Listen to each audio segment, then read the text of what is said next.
Cardiovascular Group 1, we will be presenting Stents by James, Joseph, and myself. So what is cardiovascular disease? Cardiovascular disease is a condition that includes heart and blood vessels atherosclerosis, which is a condition in which plaque builds up in the walls of the arteries.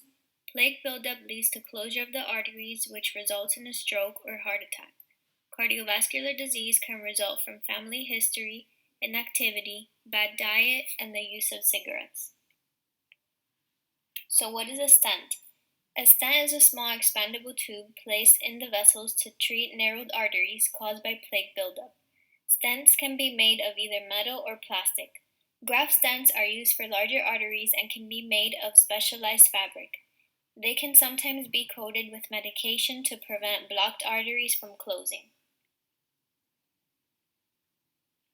In 1968, the idea of coronary artery bypass surgery was introduced. The first angioplasty was performed in 1977 by Andras Grudensing, but major issues such as infection, thrombosis, and hemorrhage arose.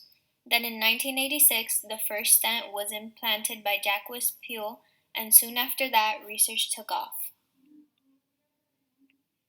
As mentioned before, a stent is used to treat narrowed arteries caused by plaque buildup, but stents aren't used just for the cardiac system.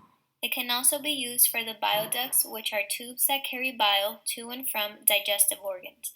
It is also used in the bronchi, which are small airways in the lungs, and it can also be used for ureters, which are tubes that carry urine from the kidneys to the bladder. These tubes can become blocked or damaged, just like blood vessels.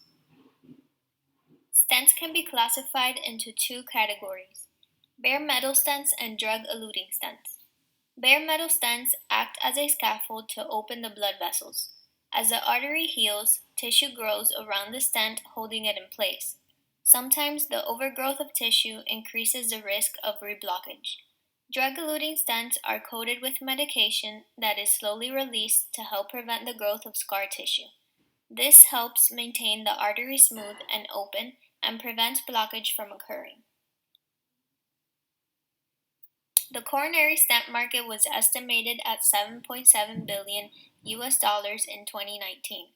By 2025, it is predicted that the market will grow to $8,414.5 billion, rising generality of cardiovascular disease such as stroke and heart attack, along with the growing geriatric population at high risk of these cardiac diseases, is expected to increase the demand of coronary stents over the forecast period, with the exception of bioabsorbable stents to be the highest growing market due to it being a new technology. The product we chose specifically to feature for our presentation is Boston Scientific's Eluvia drug-eluting stent system. This product consists of three components: the outer stent composed of titanium nickel alloy, nitinol, the polymer polyvinyl fluoride, cohexafluoropropylene, commonly known as PVDF-HFP, and the drug paxlovidil, which is commonly used in chemotherapy, but in this application is used to prevent against restenosis, which is the re-narrowing of blood vessels post-operation, which is a common problem in bare metal stents. The Eluvia drug system is unique in that it is the only stent polymer product to release a relatively low dose of paclitaxel over time in comparison to similar products on the market. Seen in this slide are the structures of the stent with its three layers and the chemical composition of the PVDF-HFP polymer. An interesting feature of this stent system is its use of the titanium nickel alloy nitinol. Nitinol is interesting for its superelasticity and its shape memory properties. The crystalline structure of nitinol is affected by its two different structures, martensite and austenite. The interplay between these two phases is dictated by stress and temperature. The property term superelasticity or pseudoelasticity refers to the ability of the NT alloy to return to its original shape upon unloading after substantial deformation, which is based on stress-induced martensite formation. Superelastic nitinol can be strained several times, cycled without being plastically deformed, reflecting its rubber-like behavior. Nitinol sustains large elastic deformations by simply changing its orientation of its crystal structure throughout the movement of its twin boundaries.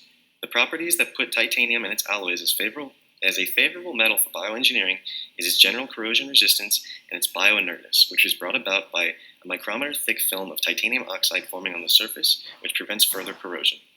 The introduction of nickel in producing nitinol decreases some of its biocompatibility as nickel is somewhat allergenic, but the structural properties of nitinol overcomes those adverse effects. As said before, nitinol alloy also forms a passive titanium oxide layer that improves metal resistance to corrosion and acts as a barrier to further nickel oxidation and release.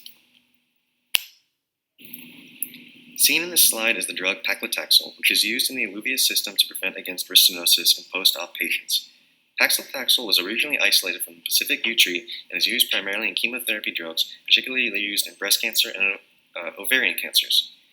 Paclitaxel-eluting stent reduces or reverses neointima formation, which is the new or thickened layer of arterial walls, and proliferation, which leads to wrist stenosis. Also seen in this slide is a comparison of the Illuvia drug system with similar products showing that Illuvia is the only product offering a biostable polymer, a low paclitaxel dose density, as well as the lowest overall dose. So we'll be going over the company overview of Boston Scientific. We'll be discussing locations, employee info, current products, and products currently under development. Boston Scientific has its headquarters located in Massachusetts. It has various manufacturing locations around the U.S. and globally in San Jose, California, Spencer, Indiana, Arden Hills, Minnesota, Penang, Malaysia, Coyle, Costa Rica, Galway, Clonmel, and Cork, Ireland, and has distribution locations only in Quincy, Massachusetts, Skurkade, Netherlands, Tokyo, Japan, and then research and development areas in Arden Hills and Maple Grove, Minnesota, Warsaw, Poland, Miyazaki, Tokyo, Japan, and then Paris, France. To the right is a map of the U.S. You can get a rough idea of where these areas in the U.S. are located, more centralized towards the east.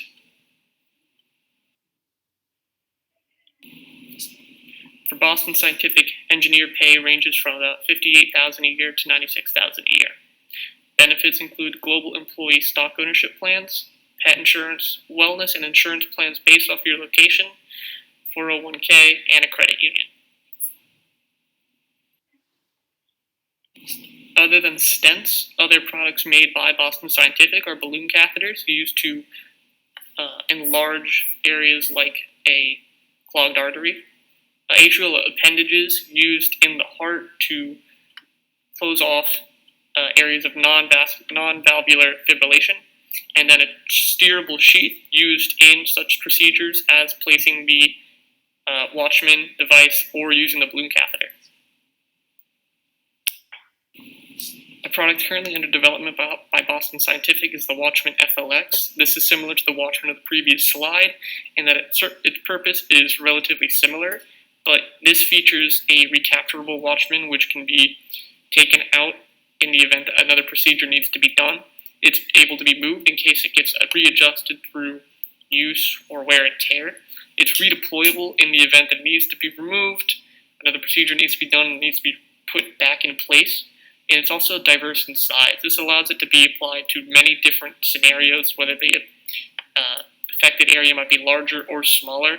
This allows it to reach a more diverse population of people who need these procedures done.